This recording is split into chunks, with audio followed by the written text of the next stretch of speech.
rato vamos a conversar un poco este tema de hiperplasia suprarrenal congénita dentro de las patologías que nos tocan ahora, patologías del rubro de endocrinología. Aquí este es un pacientito nuestro con un diagnóstico de hiperplasia suprarrenal.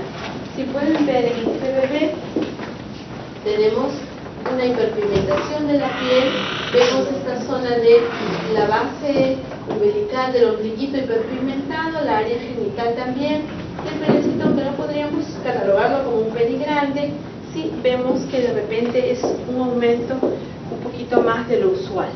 Entonces, esta patología de hiperplasia suprarrenal congénita, como conocemos, es un desorden autosómico recesivo. No estamos hoy día con puntero, pero vamos a poder tratar de ir leyendo ahí del metabolismo de los esteroides. La forma más frecuente es la deficiencia de la 21-hidroxilasa. Esta enzima es solamente el 95% de las afectadas, pero no la única. También tenemos compromiso de la 17-hidroxilasa y otros que vamos a ir viendo. Lo que genera en conclusión es el aumento de la 17-hidroxiprogesterona.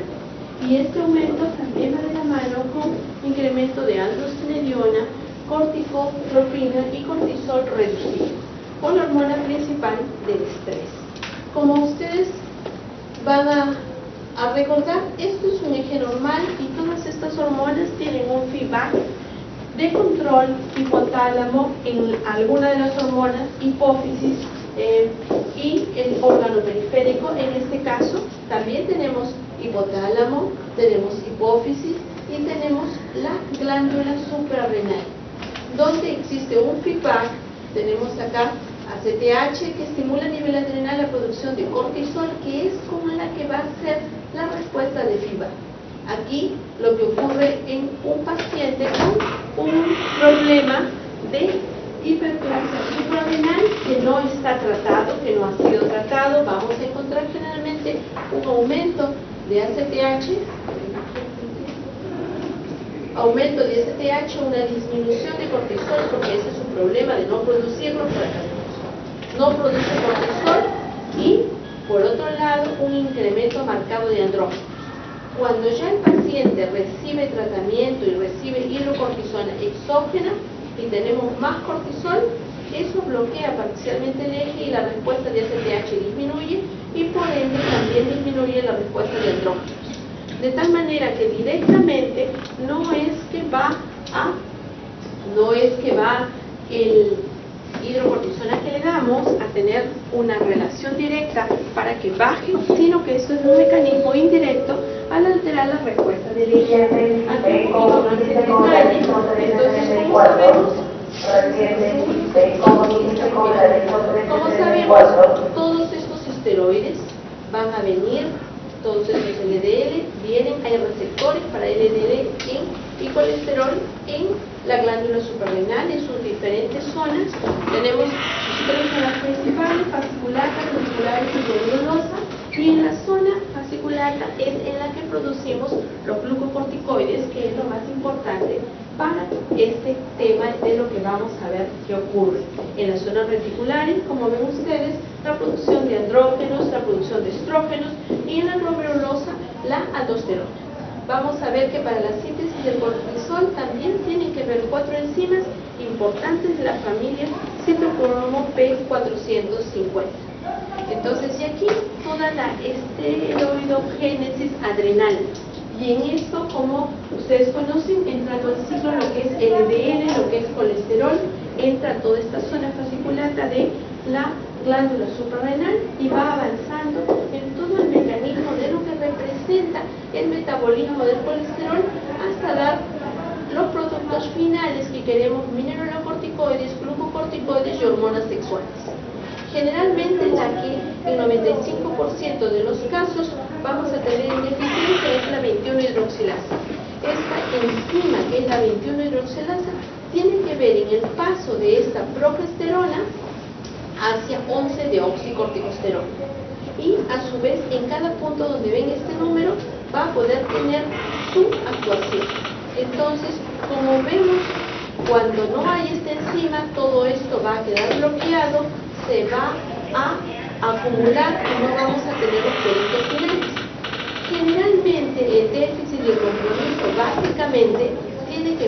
en esta ruta, y lo que casi no vamos a llegar a obtener es cortisol. Algunas veces la deficiencia es solamente de este rubro para el déficit de cortisol, y entonces tenemos la forma clásica de hiperplasia suprarrenal congénita. Sin embargo, en otras veces también tenemos una forma clásica perdedora de sales, y entonces también se afecta el rubro de producción de mineralocorticoides. Y como estas dos rutas, lamentablemente no tenemos un puntero hoy día, estas dos rutas no funcionan, todo el metabolismo va hacia el otro lado, y tenemos sobre todo aumento de hormonas sexuales, porque ya hay acción fundamental desde la androstenediona para la masculinización. Esta patología de hiperplasia suprarrenal congénita tiene una historia realmente reportada bastante larga. Ya desde Gregorio Napolitano, un anatomista, describió este síndrome encontrando unas glándulas suprarrenales muy grandes en niños que fallecieron en etapa de lactantes.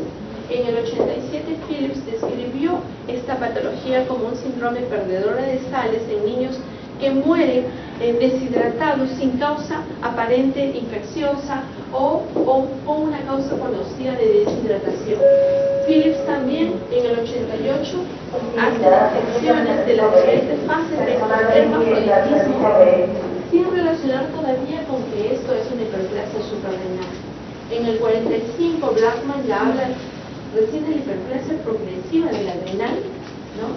Y luego más adelante, ya desde 1985, comienzan a establecerse los programas de tamiz neonatal para descarte de hiperplasia suprarrenal congénita, para lo cual se usa como marcador el hidroxiprogesterol.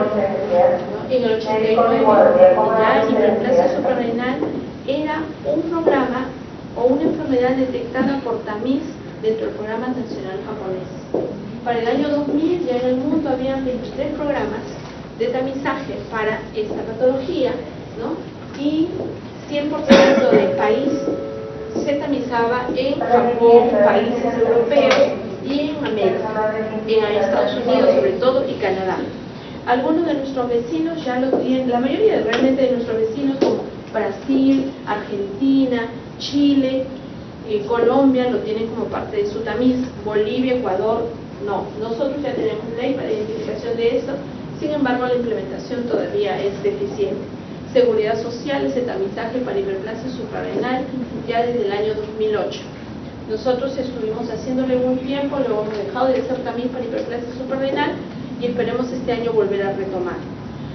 Sin embargo, ahora, más allá de solo definir el trastorno en el metabolismo de el colesterol, los LDL, etcétera, de qué zona de la glándula suprarrenal no funciona adecuadamente, cuál es la enzima comprometida, ya el diagnóstico a nivel del mundo está en establecer cuál es la genética de esta patología. Y se habla de una alteración a nivel del cromosoma 6, ya tiene detectado que el locus es, que otras propiedades comparte, y entonces ahí vemos que hay un locus con un gen específico para un tipo de deficiencia de beta-hidroxilasa o una deficiencia de pronto para beta-hidroxilasa también, que tiene dos subtipos, tipo A o tipo B. ¿Cuál es el gen inactivo? ¿Por qué ocurre este tipo de alteración en la esteroidogénesis? Y también ya hablamos de mutaciones de este gen. Y entonces de ahí vemos que no todos los niños se comportan igual y pueden tener toda la clínica y podemos hacer la detección, y los niveles hormonales nos hablan de una cosa muy macro, pero luego en el crecimiento y en la clínica vamos a ver que no todos responden igual ni a la dosis de medicamento ni a la evolución clínica que puede decir el INCE. Y esta variación se explica por las diferentes mutaciones, porque todos no es que no tienen nada de producción enzimática, sino que esto puede ser variable entre una persona y otra. Pero ya en otros países, cuando se diagnostica un caso de estos, estamos hablando de detectar realmente cuál es la capacidad enzimática, cuál es el tema genético y en qué lugar está el problema. Entonces ya se habla del brazo corto del gen CYP21B en el cromosoma 6, y se habla si hay una delección, qué tipo de delección, si está incompleta, si esto es parcial, qué tipo, hay otra mutación también en la que hay elongación de un segmento de de este tipo de gen, hay una mutación puntual, ya se conocen cuáles son las mutaciones.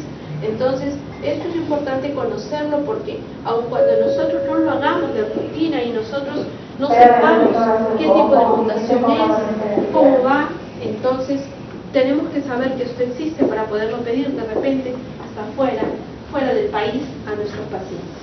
Entonces, esta es una representación gráfica del gen C21, que es el gen fundamentalmente el 98% de los casos.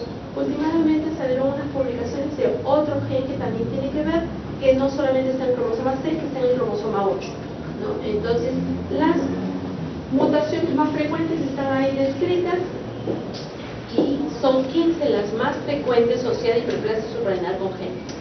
La incidencia de esta patología es un tanto variable. Nosotros cuando estuvimos tamizando hiperplasia suprarrenal en nuestra institución encontramos una incidencia de 1 en 13.000. Sin embargo, Japón nos habla de 1 a 18.000, pero Europa también 1 en 11.860, y hay poblaciones también cautivas y cerradas como en Alaska, los yupis esquimos, 1 en 282. Pero al ser esto una patología autosómica recesiva y ser una comunidad cerrada y ellos poder tener familia, entre familias, entre hermanos, entre familia directa, entonces pues se explica por qué en ellos va a ser esta patología tan frecuente, ¿verdad? Océano Índico en la isla francesa, que también hay cierta mezcla y también es un lugar un tanto cerrado, es 1 en 6.071. Y se habla que cuando hay esto, generación de primos hermanos, por ejemplo, donde hay portadores heterocigotos, la relación de ellos va a ser entre 1, la incidencia entre ellos va a ser entre 1 a 10 hasta 1 a 60. O sea, es muy frecuente. Y aquí un poquito más de incidencia en función a programas ya de tamizaje, que es diferente. Cuando no hay tamiz en un país, las cifras de incidencia son menores que cuando ya hay tamizaje y ya hay una búsqueda de patología, porque antes de eso muchos pacientes mueren. Esta patología puede llevar a la muerte a un niño y entonces esto puede morir inclusive sin diagnóstico. Dentro de la clasificación ya propiamente de esta deficiencia enzimática que causa esta patología, vamos a ver que, como ya les decía, la más frecuente es la 21-hidroxilasa. Y esa es la que generalmente detectamos en la mayoría de programas de tamizaje, dosando los niveles de 17-hidroxiprogesterona. Y tiene la forma, sobre todo 75%, de forma virilizante y perdedora de sal. Virilizante porque hemos visto en el eje de esteroidogénesis que todo se orienta hacia la ruta masculina, entonces hay incremento de androstenediona y de hormona masculina. Hay forma virilizante pura, 25%, y formas no clásicas, en las que podemos realmente no ver casi ni siquiera virilización. Entonces, pero también hay deficiencias de otras enzimas, como colesterol de engolasa, 11, beta-hidroxilasa, etc. Pero los porcentajes son menores. Sin embargo, puede ocurrir que haya un paciente con hiperplasia suprarrenal congénita en un lugar donde solo tamizamos con 17-OHP, que quede sin diagnóstico porque pertenece al otro grupo en aquellos que el problema no es 21-hidroxilasa. También existe un problema de deficiencia enzimática esteroidogénica que no causa hiperplasia de corteza adrenal. Estos son patologías por deficiencia enzimática más rara, que no es 21-hidroxilasa, pero que son enzimas que tienen que ver en este metabolismo del colesterol y derivados. Dentro del cuadro clínico más frecuente, que son las formas virilizantes, que pueden ser perdedoras de sales o no, vamos a separarlas en que sí, generalmente vamos a ver que los varones fundamentalmente tienen un poco más de frecuencia de perdedores de sales, que la edad es más frecuente, entre 7 a 10 días para presentación de cuadro clínico, sobre todo en la primera semana de vida o al término de la primera semana de vida, para la forma que es perdedora de sales, y que las que no son perdedoras de sales, generalmente los diagnósticos son un poco más tardíos. Dentro de la clínica que nosotros esperamos en las formas que son perdedoras de sales, pues es signos de deshidratación, los niños hacen vómitos, letargia, pierden peso, hacen trastornos electrolíticos importantísimos que los categoriza o los caracteriza, como es la hiponatremia, la hipercalemia.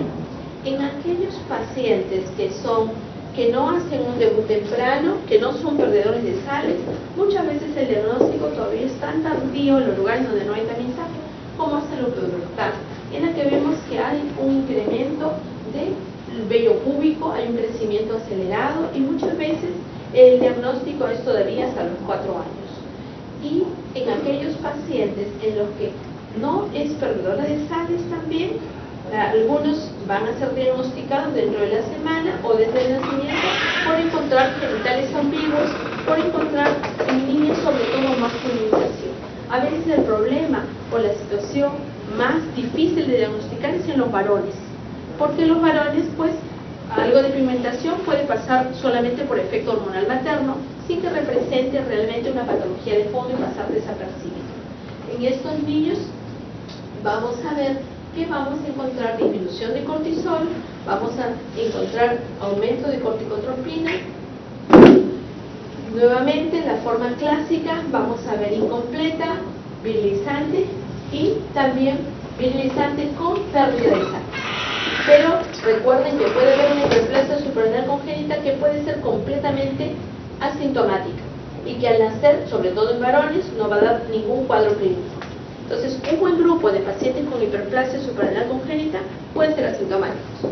Y dentro de los que son sintomáticos, vamos a ver la hiperpigmentación, en lo que llama la atención, de la mucosa oral, del labio, de la región umbilical, de la base del cordón, de la zona genital externa, y los síntomas de insuficiencia adrenal, en los que hay vómito, en los que hay problema para alimentarse, deshidratación, letargia, pueden llegar al shock, pueden morirse por shock.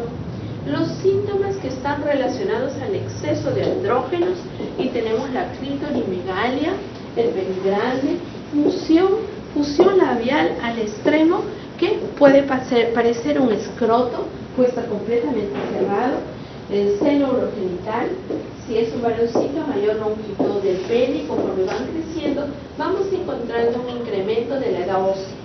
Acá, por ejemplo, vamos a encontrar que esto es imágenes, esto no es nuestro, esto es un libro de pediatría, y ella es una niñita. Entonces, cuando antes de estar acá y hacíamos la residencia, hemos tenido la experiencia en el Hospital del Niño, en el consultorio endocrino, recibir una niña de 5 años, no, más grandecita, una niña como de 8 años, que realmente era una niña, pero había sido catalogada todo el tiempo como si fuera un varón. Y esto es un ejemplo ya en etapa puberal de una niña también, pero que aparentemente ya está tipificada como que fuera un varoncito. Entonces, acá también vemos que este grado de formación de los labios mayores pueden tomar las características de un escroto y cerrarse y hacer un rafe completamente. Ahí hay un pseudopene muy pequeñito. Entonces vamos a tener formas muy virilizantes. Esto da una variante, ya hemos hablado de que si entendemos que hay variantes, que hay mutaciones genéticas y que la cantidad enzimática no en todos va a ser igual, el cuadro clínico tampoco va a ser completamente típico. Sí hay claro que hay una masculinización porque hay orientación de producción hormonal masculina, hay androstenediona importante, y que de acuerdo a su déficit enzimático, realmente su diagnóstico puede ser en diferentes etapas de la vida. Si esto es una forma perdedora de sales, va a ser muy temprano, al nacimiento, la primera semana o en la etapa de lactancia. Las no clásicas, de pronto es un acné muy severo que no puede ser atendido propiamente o que pasa la etapa de la pubertad común. O de pronto un hirsutismo, que siendo una niña le molesta tremendamente tener tanto hirsutismo, va a que le evalúen y resulta que es una hiperplasia. O de pronto en la etapa adulta, cuando tenemos a una niña que no puede gestar. Entonces da también infertilidad porque hay aumento de hormona masculina, ¿no? O la pseudopubertad precoz. Entonces aquí van ustedes ver, no lo voy a ver yo todo en detalle, pero van a ver de acuerdo a la deficiencia y de acuerdo al déficit genético y al tipo de mutación, cuál es el cuadro clínico que más o menos se orienta. Pero claro, generalmente comenzamos más bien de atrás para adelante. Comenzamos con un cuadro clínico, de ahí vamos retrocediendo a ver si las hormonas están alteradas, cuál está alterada, y ya más o menos diagnosticado, tratamos de conectar con otro país para ver cuál es la mutación, porque acá no tenemos posibilidad de realizarlo. Mientras que ya en otros países se están partiendo de repente con un tándem más a encontrar ya como debería ser la secuencia, desde la parte genética hacia la parte clínica. Cuando tenemos el compromiso perdedor de sales, hemos hablado que vamos a tener una hiponatremia importante y una hipercalemia que puede ser mortal. La hiponatremia menos de 130 miliequivalentes, la hipercalemia por encima de 6, y a veces tenemos 7, 8, 9, 10, un potasio que puede estar muy alto, que puede bloquear el corazón y puede generar un paro. Incremento de actividad de renina plasmática, acidosis metabólica son las características. Algo importante también acá, recuerden que hiperplasia suprarrenal va a hacer un incremento de leptina, y a su vez, esta leptina a su vez va a estar asociada con resistencia a insulina. Entonces, el tener un incremento de leptina debido a una hiperplasia suprarrenal, vamos a asociar a resistencia a insulina con todo lo que esto representa. ¿Qué representa esto? Al tener mayor resistencia a insulina, vamos a poder tener hiperglicemias con el paso del tiempo en la etapa de adolescente o en la etapa de adulta. Fácilmente los pacientes con hiperplasia suprarrenal van a poder asociar a trastornos de diabetes, a trastornos de todo el problema de los ácidos grasos y tejidos grasos en el organismo. Entonces, leptina no es un marcador que lo encontramos fácilmente en nuestro medio. De hecho, no el Ministerio de Salud genera costos importantes, pero ya se está haciendo. Este es otra tabla un poco para relacionar cuál es el nivel de leptina normal, ¿no? Y cuál es el nivel de leptina en los pacientes con hiperplasia suprarrenal. Y esto son niveles que están hechos en la etapa de lactantes, en menores de 1 año. Otra cosa importante a tener en algunos casos, de hecho en las perdedoras de sales también, vemos la médula adrenal tiene que ver con el paso de, en sus células cromafines, el paso de norepinefrina a epinefrina.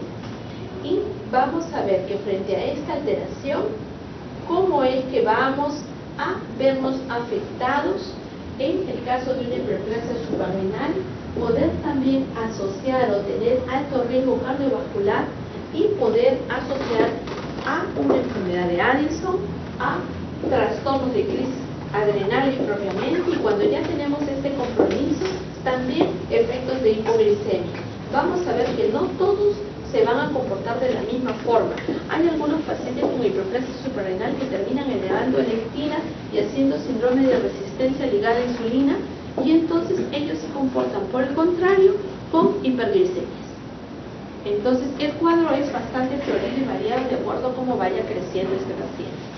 Cuando nosotros tenemos datos de un paciente con una posible deshidratación de origen no determinado, o con una hiperpigmentación, de repente de mucosa, de repente de piel, de área umbilical o de área genital, o un signo de genitales ambiguos o una masculinización de genitales, entonces generalmente si donde estamos no hay un tamizaje, vamos a pedir de marcador inicial una 17 hidroxiprogesterona. Si ya estamos haciendo tamizaje neonatal, ese es el marcador que se usa de manera regular para despistaje de esta enfermedad. Si esto nos sale positivo, para nosotros, por ejemplo, el valor es por encima de 20, lo consideramos positivo. Vamos a plantear todas estas otras pruebas que me permiten comprobar cómo están los otros ejes. El eje de mineralocorticoides, probar el eje de hormonas masculinas que terminen en testosterona, cómo se comportan todas estas, y además de esto, vamos a hacer, androstenediona, ACTH, que vamos a encontrarlo aumentado, androstenediona también, niveles de pregnanetriol, niveles de cortisol que va a estar disminuido, testosterona, 17 ketosteroides, ¿verdad? Entonces nuestro marcador es 20, como les decíamos, y nosotros hacemos este marcador de preferencia a las 48 horas de vida en la recién nacida térmica. Medimos también la actividad de renina plasmática, la relación aldosterona y esta renina, que generalmente es una relación que está disminuida, testosterona que está aumentado. Los rangos de valor normal pueden tener algunas variaciones de acuerdo a la metodología con los laboratorios. Hay un test de ACTH que también se puede realizar y completar las otras pruebas.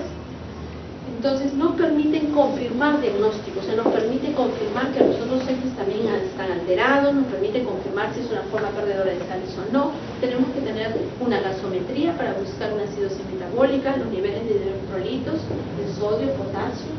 Necesitamos tener un monitoreo electrocardiográfico, ver cómo está su trazado electrocardiográfico. Entonces acá es como vamos a encontrar una forma perdedora de sales, con alteración electrolítica, lo que ya les he dicho, una hipoglicemia inicialmente, elevación de hormonas masculinas, ¿no? Estudio genético, que ojalá en algún momento pueda ser realidad en nuestro país, ¿no? Extracción de DNA, etcétera. Ecografía abdominal para poder ver o detectar la hiperplasia suprarrenal, que en la etapa neonatal a veces es un poco difícil, depende de la pericia del ecografista, para poder medirla, para poder encontrarla. Aunque usualmente cuando pedimos una ecografía abdominal nos reportan los riñones y no nos reportan los suprarrenales. Que ya nos reporten las suprarrenales es algo que nos debe preocupar un poco, porque podría hablar de ciertos componentes de el cariotipo también, sobre todo cuando es difícil establecer si es que es realmente un niño o una niña. Los prematuros hay que tener cuidado porque ellos deben tener una curva de 17-OHP separada que la de los niños a términos. La respuesta de ellos es diferente. Hay que hacer un seguimiento de acuerdo a cómo van sus niveles hasta que estén en rangos normales. Si está persistente hay que ver cómo van los electrolitos, revisar los genitales, ver cómo se comporta frente a una respuesta a estrés, para poder demostrar si realmente está haciendo una hiperplasia suprarrenal o es solamente por su inmadurez que tenemos estos valores que pueden estar alterados. Entonces, por ejemplo, en esta publicación de Ale, que todavía tiene validez hasta la fecha, en nanogramos por mililitro, que ojo, son las mismas unidades que estamos hablando cuando estamos estableciendo el 20, por ejemplo.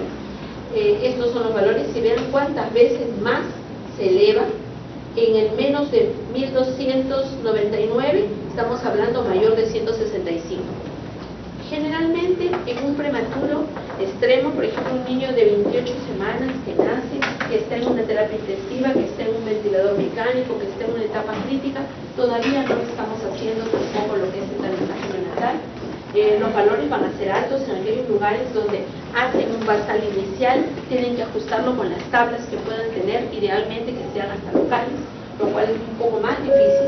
Generalmente se recomienda en esos chicos que están en 28 semanas iniciar el tamiz a las 32 semanas, después a las 36 semanas, después a las 40 semanas, ¿no? Y si es a términos, sí, pues a partir de las 48 horas. Acá lo mismo, cómo va la cifra de valores de 17 HP que no representan hiperplasia, sino que van variando de acuerdo a los niveles de peso, eso establecido en niños normales. Diagnóstico diferencial con tumor secretante de hormona tiroidea, con efectos hormonales extrínsecos. Tratamiento, lo que buscamos es disminuir el exceso de corticotropina, o sea, disminuir ese exceso de ACTH, reemplazar lo que falta, porque esa glándula no está produciendo cortisol, no está produciendo mineralocorticoides, o sea que eso tenemos que dar. Mantener el crecimiento somático, maduración normal, buscar que no haya signos de masculinización. Como vimos desde la fisiología, cuando comenzamos a dar hidrocortisona extrínseca, los signos de masculinización disminuyen. Y demostrar esa patología, el tratamiento y el suplemento es de por vida, ¿no? Y en algunas circunstancias, como lo ven ustedes ahí, en unas circunstancias como las circunstancias de estrés, de una cirugía, de una infección generalizada por una sepsis, todo lo que represente un estrés importante, pues requiere un aporte adicional, dado que su propia adrenal no puede producirse. Las cantidades de hidrocortisona o de fluorohidrocortisona que requiere para poder evitar que estemos dando unas altas cantidades de sodio. A veces hemos llegado a dar 10 miliequivalentes por kilo, 12 miliequivalentes por kilo para estar en rangos normales de sodio. Entonces, cuando pasa la etapa de repente de hospitalización o la etapa más crítica en la que de repente va a requerir hasta esos corticoides parenterales, dependiendo cómo esté el niño, y va a casa, en casa está recibiendo su hidrocortisona oral, su fluorocortisona, que de hecho se pasó por el momento, hay que comprarla de fuera porque no hay en el país, y está recibiendo su cloruro de sodio oral. Entonces ellos se acostumbran completamente a recibir su sodio oral, y luego, de acuerdo al manejo con la fluorocortisona, muchas veces va disminuyendo la cantidad de sodio oral que vamos a dar adicional, y ya esta hormona se encarga de poder evitar esa pérdida de sales importantes. Ahí tenemos la dosis de hidrocortisona de hasta 20 miligramos por metro cuadrado por día, una de las pocas medicinas que pese a la etapa neonatal manejamos por metro cuadrado, ¿no? Si el sodio está en menos de 130, administramos mineralocorticoides, con eso logramos compensarlos, pero como les digo, hay que traer de fuera, ¿no? El uso del sodio, el shock, ¿no? El tratamiento del suplemento de cloruro de sodio generalmente va al primer año. Nosotros tenemos una niña que ahora ya tiene 10 años. Era al nacer perdedora de sales. La parte genética no se ha llegado a estudiar en ella, es de una persona de recursos muy bajos, pero estuvo recibiendo aporte de sodio oral más o menos 2 años. Después de, sí recibe hidrocortisona y fluorocortisona, pero no recibe sus alimentos normales con un poco más de repente de sal de lo usual de la casa, y no requiere ya uso de sodio adicional. Desmonitorizada, la meta es mantener 17 hidroxiprogesterona entre 1 a 10 nanogramos por mililitro, mantener renina plasmática normal, mantener expresión urinaria diaria de preganestrol y por lo menos 17 ketoesteroides, el rango es adecuado sin orina, mantener el crecimiento somático normal. Hay que tener cuidado con las grasas porque tienden a engordarse mucho y están con percentiles por encima del 95 percentiles. La parte de la masculinización generalmente tiene tratamiento quirúrgico, ¿no? Entonces esta es otra paciente, por ejemplo, nuestra, es una niña, pero con una síndrome cuando se da tratamiento también hay que tomar en cuenta la cantidad de electrolitos que tiene la leche materna o que tiene la fórmula si es que no recibe leche materna a la hora de hacer los cálculos. En una situación de shock, el tratamiento requiere mayor aporte de lo que representa el glucocorticoide, o sea, hidrocortisona endovenosa. Hay que cuidar cómo está la glucosa porque ellos tienden también a ser hipoglicemia persistente en esa primera etapa. Generalmente vamos con pics de 6, un sodio importante, y hay que estar monitorizando frecuencia cardíaca, monitoreo electrocardiográfico porque ellos pueden hacer arritmias, pueden hacer SC6. Algunas veces hacen unas hipercalemias tan importantes que tenemos que utilizar resinas de intercambio iónico o calciaxalate, que cada vez es difícil de conseguir, insulina, gluconato de calcio es de pronto para nosotros un poco más al alcance, ¿no? Entonces, frente a crisis de pérdida salina y de estrés, también generalmente vamos a dar cloruro de sodio en bolos, vamos a manejar bicarbonato de sodio para la acidosis metabólica, mantener glucosas que generalmente van de 6 a 8, y el manejo con glucocorticoide ya se duplica prácticamente, y si va a una cirugía muchas veces hasta 100 miligramos por metro cuadrado al día, ¿no? Para mantenimiento, que generalmente es oral, que es en casa, vamos con la hidrocortisona, y los mineralocorticoides se van ajustando de acuerdo a necesidad. Para nosotros la mayor limitación del mineralocorticoide es tener que conseguirlo. Al comienzo, los pacientes que nosotros manejábamos, y lo manejábamos en conjunto con el Hospital del Niño y con el equipo multidisciplinario de acá, pertenecían a un club que estaba habilitado en el Hospital del Niño por el cual podrían conseguir la fluorocortisona. Últimamente ya eso se perdió, no se ha podido conseguir, por lo menos los nuestros lo reciben con contactos directos que tienen con gente en Chile, y antes también lo compraban con isofacto y era muy barato, pero así como indometacina también hace 6 años en isofacto era muy barato conseguir, y luego ahora ya es muy caro, también eso ocurre con fluorocortisona. Hace poco, hace una semana, ha habido una reunión en el ministerio para incorporar muchas drogas que no tenemos en la parte neonatal y que al parecer van a ser incorporadas prontamente. Entre ellas está fluorocortisona, Entre ellas está también hidrocortisona, porque hay hidrocortisona oral, pero el tipo de hidrocortisona que viene en algunos niños genera mucho hirsutismo. Y eso es una queja a veces de algunos endocrinólogos que prefieren que traigan hidrocortisona importada, pero el tema es a veces los costos, ¿no? Entonces, acá está cómo vamos monitorizando. El primer año generalmente vamos monitorizando mensual los niveles de 17-HP. Al comienzo hay muchos análisis para diagnóstico, pero luego monitoreamos con actividad de renina plasmática, 17-HP, testosterona, aldosterona. Luego vamos viendo el crecimiento. En algunos casos, ya esto por literatura, no hemos visto en ninguno de los pacientes, ni tampoco en el niño reportan que hayan tenido casos de requerir realizar una adrenalectomía por hiperplasia marcada. Esto es, hay drogas en estudio que todavía no hay en nuestro país, como acetato de cicloterona, flutamida, para bloquear receptores androgénicos, cuando la producción de andrógenos es excesiva y pese a estabilizar la cifra de cortisol o la cifra de glucocorticoides, no pueden estabilizar la parte masculinizante. Entonces, esto es un poco para ver algo que conversábamos, cuando estamos con hidrocortisona exógena y mejora el nivel de cortisol, lo que debería yo esperar es que la cantidad de andrógenos comience a disminuir. Pero a veces hay una hiperplasia de receptores de andrógenos y entonces no sucede esto y persiste la masculinización. Eso lleva sobre todo a las niñas a infertilidad y por lo cual en algunas circunstancias utilizan estos bloqueantes de receptores masculinizantes. Ya hay tratamiento también genético a nivel del mundo para esta patología, que ya se está comenzando a usar, ¿no? Para la parte de genitales ambiguos, generalmente en nuestro país al año están haciendo las cirugías de vaginoplastía o de cloriplastía, de acuerdo a la necesidad y sobre todo en las niñas. Consecuencia, complicaciones, de acuerdo a la enfermedad y de acuerdo también a veces al tratamiento: hiperandrogenismo, oligomenorrea, virilización, infertilidad, que es lo que más preocupa en la etapa adulta, obesidad, problemas de diabetes temprana, pubertad precoz, hipertensión arterial, intolerancia a hidratos de carbono, el seguimiento a largo plazo, bueno, por un equipo multidisciplinario y con dosaje de electrolitos, de renina plasmática, 17-HP, vigilando los esteroides en orina, crecimiento y maduración. Esta es una de nuestras pacientes, ¿no?, con hiperplasia suprarrenal congénita, ya fue operada, actualmente ya tiene 5 años. Muy bien. Entonces, muchas gracias. No sé si tienen alguna pregunta.